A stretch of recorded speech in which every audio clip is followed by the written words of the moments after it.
नमस्कार भक्तों, आपका स्वागत है हमारे भक्ति चैनल धार्मिक कथा में, जहां आज हम सुनेंगे संतोषी माता की व्रत कथा। कंचनपुर नगर में एक बुढ़िया रहती थी। उस बुढ़िया के 7 बेटे थे।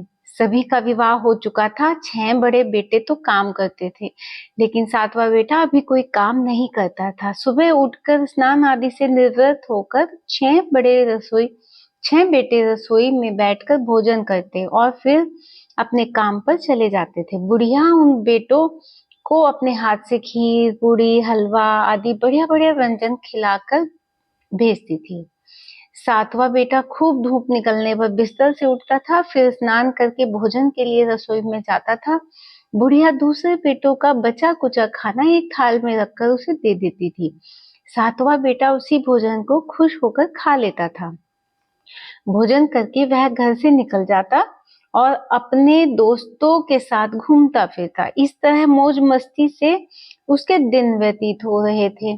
उसकी पत्नी बार बार उससे कोई काम करने के लिए कहती थी, लेकिन वह हंसकर कहता था, अरे तुम बार बार क्यों काम के लिए कहती हो?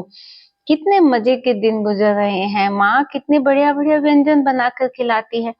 तब उसकी पत्नी क्रोधित होकर कहती, माँ तुम्हें बढ़िया बढ़िया व्यंजन बनाकर नहीं खिलाती, बल्कि सबका बचा हुआ झूठा भोजन खिलाती है। यदि तुम्हें मेरी बात पर विश्वास न हो तो किसी दिन छिपकर स्वयं अपनी आंखों से देख लेना।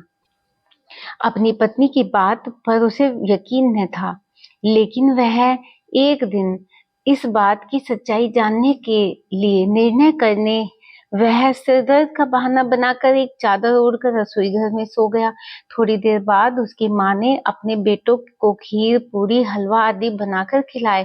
भोजन के बाद उन्हें लड्डू खाने को दिए।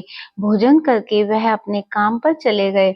उसके जाने के बाद बुढ़िया ने उनकी थाली में बचे हुए भोजन को एक थाली में रखा। बचे हुए लड्डुओं के टुकड़ों को एकत्र करके दोबारा लड्डू बनाए। उसके बाद बुढ़िया ने 7वें बेटे को भोजन करने के लिए कहा। उसने सोते हुए चादर के नीचे से सब कुछ देख लिया था। वह उठकर बोला, माँ मुझे भूख नहीं है, मैं परदेश जा रहा हूँ। बुढ़िया ने कहा, कल जाता हो, आज ही चला जा। बुढ़िया के कठोर वचन सुनकर वह तुरंत परदेश जाने की तैयारी करने लगा। चलने से पहले वह अपनी पत्नी के पास गया। उसकी पत्नी गौशाला में गोबर के कंडे पाथ रही थी। उसने जाकर अपनी पत्नी से कहा, हम जावें परदेस को, आवेंगे कुछ काल, तुम रहियो संतोष से, धर्म अपना पाल। अपने पति के वचन सुनकर कुछ गंभीर स्वर में पत्नी बोली, 2 निशानी आपनी देख धरु में धीर, सुधी मति हमरी बिसारियो, रखियो मन गंभीर।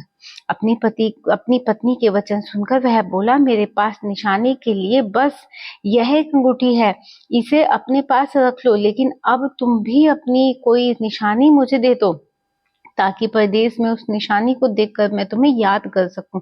अपने पति की बात सुनकर वह बोली, नाथ मेरे पास निशानी के लिए कुछ भी नहीं। फिर कुछ सोचकर उसने गोबर के हाथ से उसकी पीठ पर छाप लगा दी। 7वां लड़का अपनी पत्नी की उस निशानी को लेकर परदेश के लिए चल पड़ा। कई दिनों की लंबी यात्रा करने के बाद एक सुंदर व विशाल नगर में पहुंचा। वहां उसने कई दुकानदारों से नौकरी देने के लिए प्रार्थना की, लेकिन सबने उसे परदेसी जानकर उसकी प्रार्थना ठुकरा दी। निराश होकर अंत में वह एक सेठ की दुकान पर पहुंचा। उसने सेठ से भी नौकरी देने की प्रार्थना की। सेठ को एक नौकर की जरूरत थी। उस सेठ ने उसे तुरंत नौकरी पर रख लिया। उस दिन उसकी बहुत बिक्री हुई और वह उस लड़के से बहुत खुश हुआ। कुछ ही दिनों में उसने सेठ का सारा काम संभाल लिया। उसके व्यवहार से आने वाले ग्राहक बहुत प्रसन्न थे। सेठ का व्यवसाय तेजी से चलने लगा। उसने उसकी मेहनत और ईमानदारी देखकर उसे अपना हिस्सेदार बना लिया। कुछ ही महीनों में उस लड़के ने बहुत सा धन कमा लिया। संयोगवश कुछ समय बाद सेठ को उस नगर को छोड़कर दूर किसी नगर में जाना पड़ा। वह सेठ अपना हिस्सा लेकर दुकान उस लड़के को देकर चला गया। अब सारा व्यवसाय का मालिक वह लड़का बन गया। उधर बुढ़िया ने उस लड़के को लड़के की पत्नी को बहुत दुख देना शुरू कर दिए। वह हर समय बहू को जली कटी बातें सुनाती रहती थी। वह बेचारी हर समय काम में लगी रहती थी, लेकिन फिर भी उसकी जेठानियां उससे कुछ न कुछ बुरा भला कहती रहती थी।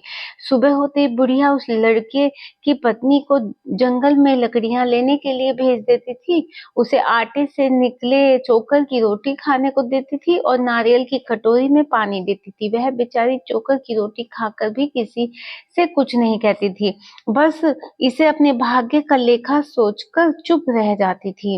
एक दिन वह जंगल में लकड़ियां काट कर लौट रही थी। उसे रास्ते में संतोषी माता का मंदिर था। उस मंदिर के पास लकड़ियों का गट्ठा जमीन पर रख वह कुछ देर आराम करने के लिए रुकी। मंदिर में उसने बहुत सी स्त्रियों को पूजा करते देखा, तो उसने पूछा, आप सब किसकी पूजा कर रही हैं? इस पूजा के करने से क्या पुण्य मिलता है? एक स्त्री ने उसे बताया, हम सब संतोषी माता के व्रत करके उनकी पूजा कर रहे हैं। संतोषी माता की पूजा करने से धन संपत्ति से भंडार भर जाते हैं, निर्धनता दूर हो जाती है, परिवार में सभी सुख शांति से रहते हैं। लड़कियों का शीघ्र विवाह होता है और उन्हें सौभाग्य वर मिलता है, व्यवसाय में लाभ होता है और निसंतान के घर में संतान होती है। पति अगर परदेश गया हो तो संतोषी माँ की अनुकंपा से शीघ्र ही घर लौटता है। न्यायालय में कोई मुकदमा चल रहा हो तो उसमें जीत होती है, धन संपत्ति में बढ़ोतरी होती है, पारिवारिक कलेश नष्ट होता है। व्रत करने वाले स्त्री पुरुष को संतोष मिलता है, सभी मनोकामनाएं पूरी होती हैं। स्त्रियों से संतोषी माँ के व्रत के बारे में इतना सुनकर उसने व्रत करने की विधि भी पूछी। तब एक बुढ़िया स्त्री ने उसे बताया, संतोषी माता का व्रत करके गुड़ और चने का प्रसाद बांटकर स्वयं भी प्रसाद ग्रहण करना कभी नहीं भूलना।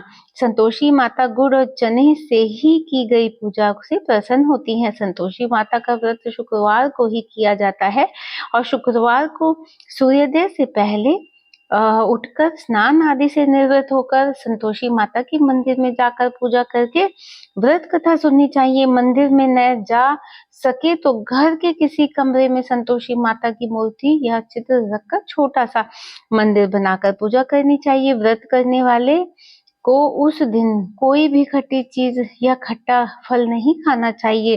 घर में भी किसी को खट्टी चीज नहीं खानी चाहिए। संतोषी माता के व्रत के बारे में सभी बातें पूछकर सातवें बेटे की बहू ने मन में निश्चय किया, आज सारी लकड़ियां बेचकर गुड़ और चने खरीदकर आने वाले शुक्रवार को संतोषी माता की पूजा अवश्य करूंगी।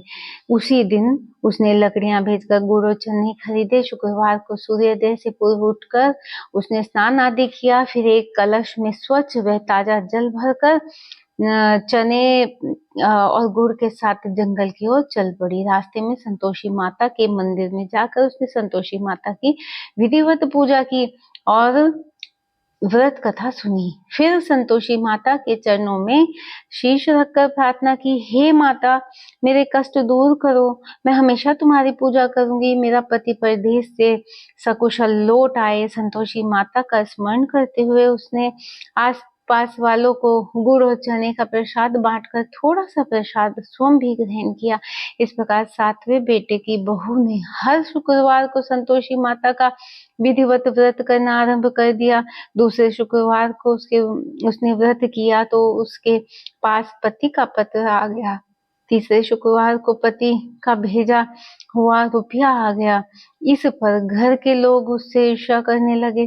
जेठानियां ताने देने लगी, अरे अब तो पति के पत्र आने लगे, रुपया भी आने लगा है। घर के बच्चे भी बार बार कहने लगे, अब तो चाची के पास रुपया आने लगा है, अब तो वह किसी से सीधा मुंह बात भी नहीं करेगी। वह बेचारी सबकी ताने सुनकर चुप रह जाती थी। वह हर शुक्रवार को संतोषी माता के मंदिर में व्रत करने और कथा सुनने के बाद उनके चरणों में गिर सर रखकर प्रार्थना करती थी, हे माता, मेरे मेरे मैंने आपसे धन नहीं मांगा है। मैंने तो अपने पति के सकुशल लौटने की प्रार्थना की थी। एक दिन उसकी प्रार्थना सुनकर संतोषी माता ने प्रसन्न होकर कहा, जा बेटी, तेरी मनोकामना पूरी होगी, तेरा पति शीघ्र ही घर लौटेगा। वह बेचारी संतोषी माता के वचन सुनकर खुशी खुशी घर को लौट गई। उधर सातवां बेटा दुकानदारी से इतना व्यस्त हो चुका था कि उसे पत्नी और घर का कोई स्मरण नहीं रहा था। दुकान के काम से उसे फुर्सत ही नहीं मिली थी। संतोषी माता उस बेटे को इतनी व्यस्तता देखकर बहुत परेशान हुई। तब बहुत सोचकर संतोषी माता ने उस बेटे को स्वप्न में दर्शन देकर कहा, धनी साहूकार सो रहा है या जाग रहा है? वह बोला, हे माता, मैं जाग नहीं रहा और सो भी नहीं रहा, आप मेरे लिए आज्ञा करें। संतोषी माता ने कहा, तूने परदेश में आकर इतना धन कमाया, पर क्या तुझे अपनी पत्नी का भी कुछ स्मरण है? उसने कहा, हे माता, मुझे अपनी पत्नी का तो स्मरण है, लेकिन इस दुकान से कहीं जाने का मुझे अवकाश ही नहीं मिलता है। अब देखो ना, सारा रुपया व्यवसाय में लगा हुआ है। जब तक सारा रुपया वापस नहीं आ जाता, मैं अपने घर कैसे जा सकता हूँ? संतोषी माता ने कहा, कल सुबह उठकर संतोषी माता का नाम लेकर मंदिर में घी का दीपक जलाकर पूजा करना और फिर दुकान पर जाकर संतोषी माता के नाम का दीपक जलाकर प्रणाम करके काम शुरू करना। शाम होते होते उधार दिया धन लौट आएगा। इतना कहकर संतोषी माता उसके स्वप्न से अंतर्ध्यान हो गई। सुबह उठकर उसने अपने मित्रों से स्वप्न की बात कही। वे सब उसका मजाक उड़ाने लगे, लेकिन उसका मन नहीं माना। उसने संतोषी माता पर पूरा विश्वास करके मंदिर में जाकर घी का दिया जलाया। दुकान पर भी दीपक जलाकर संतोषी माता का स्मरण करके काम शुरू किया। उस दिन संतोषी माता की अनुकंपा से सचमुच चमत्कार हो गया। उधार सामान ले गए लोग जल्दी जल्दी रुपया लौटाने लगे। देखते ही देखते रुपयों का ढेर लग गया। शाम तक सारा धन लौट आया। दुकान का सारा सामान भी हाथों हाथ बिक गया। तब संतोषी माता को नमस्कार करके वह अपने घर लौटने की तैयारी करने लगा। उधर सातवें बेटे की पत्नी प्रतिदिन की तरह जंगल में लकड़ियां काटकर घर की ओर लौट रही थी। लकड़ियों का बोझ अधिक होने के कारण उसने मंदिर के पास गट्ठर उतार कर मंदिर के चबूतरे पर बैठकर थोड़ा सा विश्राम किया। तभी उसे दूर से धूल उड़ती दिखाई दी। उसने संतोषी माता से पूछा, हे माता, आज यह धूल कैसे उड़ रही है? माँ ने प्रसन्न होते हुए कहा, आज तुझे तेरी पूजा का फल मिलेगा। तेरा पति प्रदेश से लौट रहा है, यह धूल उसके लौटने की उड़ रही है। अब तू इन लकड़ियों के 3 हिस्से कर। एक हिस्सा नदी के किनारे रख, दूसरा हिस्सा मंदिर में रख और तीसरे हिस्से को सर पर रखकर घर ले जा। तेरा पति लकड़ियां देखकर रुकेगा, लकड़ियां जलाकर भोजन बनाकर खाएगा और फिर घर जाएगा। तू घर पहुंचकर लकड़ियों के गट्ठर आंगन में डालकर कहना, सासू जी, लकड़ियों का गट्ठर ले आई हूँ, चोकर की रोटी और नारियल की कटोरी में पानी दे दो। फिर पूछना, आज घर में कौन मेहमान आया है? संतोषी माता की बातें सुनकर वह खुश होती हुई घर की ओर चल पड़ी। कुछ देर बाद उसका पति वहां पहुंचा और लकड़ियों का ढेर देखकर उसने भोजन बनाकर खाया। फिर कुछ देर विश्राम करके घर पहुंचा। उधर बहू ने लकड़ियों का गट्ठा जमीन पर डालते हुए जोर से आवाज लगाई, सासू जी, लकड़ियां ले लो, चोकर की रोटियां दे दो, नारियल की कटोरी में पानी दे दो। आज घर में कौन मेहमान आया है? यह सुनकर उसकी बुढ़िया सास बोली, बहू, ऐसा क्यों कहती है? तेरा पति ही तो प्रदेश से आया है। नहा धोकर मीठी खीर खा, नए कपड़े पहनकर पति के पास बैठ। उसके पति ने कमरे की खिड़की से सब कुछ देखा और सुना। उसने कमरे से बाहर आकर भिखारी की तरह खड़ी अपनी पत्नी को देखकर कहा, माँ, यह औरत कौन है? माँ ने कहा, बेटे, यह तेरी बहू है। जब से तू प्रदेश आया गया है, तभी से इसने ऐसा हाल बना कर रखा है, सारे दिन गाँव में ऐसे ही जानवरों की तरह घूमती फिरती है, घर का कोई काम नहीं करती, नारियल की कटोरी में यानी पानी मांग रही है। सातवें बेटा गंभीर होकर बोला, माँ, मैंने इसकी सारी बातें स्वयं अपने कानों से सुन ली है। मुझे बराबर वाले दूसरे घर की ताली दे दो, मैं उसी घर में रहूंगा। बुढ़िया माँ ने उस बेटे को दूसरे घर की ताली दे दी। वह अपनी पत्नी के साथ उस घर में आनंद से रहने लगा। उसके पास धन की कोई कमी न थी।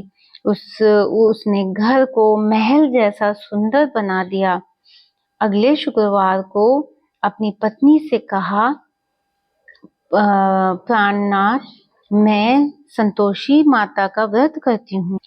संतोषी माँ की अनुकंपा से ही मेरे सब काम पूरे हुए हैं। अब मैं व्रत का उद्यापन करना चाहती हूँ। पति ने कहा, अवश्य उद्यापन करो, मैं उद्यापन के लिए सब सामान एकत्र कर दूंगा। बहू ने अपनी जेठानियों के लड़के को भोजन के लिए बुलाया। सभी जेठानियां अपनी धन संपत्ति और वैभव से ईर्ष्या करने लगी थी। जेठानियों ने अपने बच्चों को सिखा दिया था कि तुम भोजन के समय खट्टी चीजें मांगना। वे नहीं चाहती थी कि उसका उद्यापन पूरा हो। संतोषी माँ की पूजा के बाद जब बच्चों का भोजन के लिए खटाई मांगने का की बात आई तो बहू ने कहा, खटाई किसी को नहीं मिलेगी। तब सभी बच्चे उससे पैसे मांगने लगे। बहू उसकी बुरी भावना के बारे में कुछ जानती नहीं थी। उसने बच्चों को पैसे दे दिए। बच्चे दौड़ते हुए बाजार गए और इमली लेकर खाने लगे। बच्चे को पैसे देने और उसकी इमली खाने से संतोषी माँ क्रोधित हो गई। उसने प्रकोप से उसी समय राजा के सैनिक सातवें बेटे को बेटे के दुकान पर पहुंचे और उसे पकड़कर ले आए। भोली बहू रोने लगी। जेठानियां ताने देने लगी, अरे अरे, बेईमानी से कमाकर धन लाया था, इसलिए राजा के सैनिक पकड़ ले गए। अब बंदी गृह में रहना पड़ेगा। समय ही राजा सारा धन भी छीन लेगा। सातवें बेटे की बहू रोती हुई संतोषी माता के मंदिर गई। उसने चरणों में सर रखकर प्रार्थना की कि हे संतोषी माता, मुझसे कौन सी भूल हुई है? आपने किस अपराध की इतनी बड़ी सजा दी है? संतोषी माता ने तुरंत प्रकट होकर कहा, बेटी, तूने उद्यापन में बच्चों को पैसे देकर बहुत बड़ी भूल की है। उन पैसों से बच्चों ने खटाई खाई है और व्रत को नष्ट किया। बहू रोते रोते बोली, माँ, मुझे क्षमा कर दो, मैं बच्चों की बातों में यह सब भूल से कर गई। अब मैं दोबारा उद्यापन करूंगी, अब कोई भूल नहीं करूंगी। संतोषी माता ने कहा, जब तू दोबारा विधि व्रत विधान करेगी, मैं तेरी मनोकामना अवश्य पूरी करूंगी। मंदिर से घर लौटते हुए रास्ते में उसे उसका पति वापस आता हुआ मिल गया। बहू ने पूछा, राजा के सैनिक आपको क्यों पकड़ कर ले गए थे? वह हंसते हुए बोला, मैंने इतना धन कमाया था, उसका कर टैक्स नहीं दिया था, इसलिए राजा ने मुझे बुलाया। अगले शुक्रवार को उद्यापन के लिए बहू ने लड़कों को भोजन के लिए बुलाया। उधर जेठानियों ने पुनः अपने लड़कों को भोजन में खटाई मांगने के लिए सिखा दिया। संतोषी माँ की पूजा के बाद गुड़ और चने का प्रसाद बांटकर बहू ने स्वयं भी प्रसाद ग्रहण किया। बच्चों को जब भोजन के लिए बैठाया और खीर पूरी हलवा खाने के लिए कहा तो वे बोले, हमें खीर हलवा अच्छा नहीं लगता, हमें तो खट्टी चीजें खाने को दो। बहू ने कहा, किसी को खट्टी चीज खाने को नहीं मिलेगी और मैं तुम्हें पैसे भी नहीं दूंगी। खीर पूरी हलवा खाना है तो खाओ। बच्चे नहीं माने तो उसने उन बच्चों को भगाकर ब्राह्मणों के बच्चों को बुलाकर भोजन करवाया। दक्षिणा में उन बच्चों को मीठे फल खाने को दिए। उसके उद्यापन से संतोषी माता बहुत प्रसन्न हुई। उनकी अनुकंपा से बहू शीघ्र ही गर्भवती हुई। 10वें महीने में उसने एक सुंदर पुत्र को जन्म दिया। बहू प्रतिदिन उस बेटे को लेकर संतोषी माता के मंदिर जाने लगी। कुछ दिन बाद संतोषी माता ने सोचा, मैंने इसे जीवन में के सभी सुख दिए हैं, अब इसकी परीक्षा लेकर देखती हूँ। यह सोचकर संतोषी माँ ने एक बुढ़िया का रूप धारण किया और लाठी टेकती हुई बहू के घर पहुंची। बुढ़िया के सारे शरीर पर मक्खियां भिनभिना रही थी। उसे देखकर सभी मुंह सकोड़ने लगे थे। बुढ़िया ने जाकर दरवाजा खटखटाया तो बहू के सास ने दरवाजा खोला और उसे देखते ही जोर से चिल्लाई, अरे लड़कों, इस गंदी बुढ़िया को भगाओ, मुझे तो ये कोई चुड़ैल नजर आ रही है, इसे भगाओ नहीं तो यह किसी को खा जाएगी। लड़के उठकर भागे और उन्होंने अपने घर के दरवाजे और खिड़कियां बंद कर लिए। छोटी बहू बराबर वाले घर की खिड़की से उस बुढ़िया को देख रही थी। उसने जल्दी से दरवाजा खोला और बुढ़िया के पांव छूकर अपने घर में ले गई। सास ने उसे रोका तो बहू बोली, आज तो बहुत खुशी का दिन है, मेरी संतोषी माता मेरे घर आई हैं। छोटी बहू का बेटा दूध पीने के लिए सो रहा था। बहू ने उसे दूध भी नहीं पिलाया और संतोषी माता की सेवा में व्यस्त हो गई। बुढ़िया सास क्रोध से बहू को बुरा भला कहने लगी। बहू बोली, सासू माँ, आज मेरी संतोषी माता मेरे घर आई हैं, इनका व्रत करने से ही मेरे घर में इतनी खुशहाली आई है। इतना सुनते ही सब उस बुढ़िया के पास दौड़े हुए आए और पांव छूकर क्षमा मांगते हुए बोले, माँ, हमें क्षमा कर दो, हमने आपको पहचानने में भूल की है, हम आपके व्रत की विधि नहीं जानते। हे माता, अब हम भी आपका व्रत किया करेंगे। उन लोगों की प्रार्थना सुनकर बुढ़िया का रूप धारण किए संतोषी माता प्रसन्न हुई और उन्होंने संतोषी माता के व्रत की विधि बताई। बुढ़िया से व्रत की विधि जानकर संतोषी माता के व्रत करने से उन सबकी मनोकामनाएं भी पूरी हुई। उससे उनके घर में धन की वर्षा होने लगी। बुढ़िया के सभी पेटों का व्यवसाय खूब तेजी से चलने लगा। धन संपत्ति से भंडार भरने लगा। संतोषी माता का व्रत करने और व्रत कथा सुनकर गुड़ और चना का प्रसाद खाने वालों को की सभी मनोकामनाएं संतोषी माता पूरी करती हैं। व्यवसाय में दिन दूनी रात चौगुनी तरक्की होती है। निसंतान स्त्रियों को पुत्र की प्राप्ति होती है और संतोषी माता का विधिवत व्रत करने वाली कुंवारी कन्याओं को मनचाहा सुंदर सुयोग्य वर मिलता है। बोलो संतोषी माता की जय। थी शुक्रवार व्रत कथा।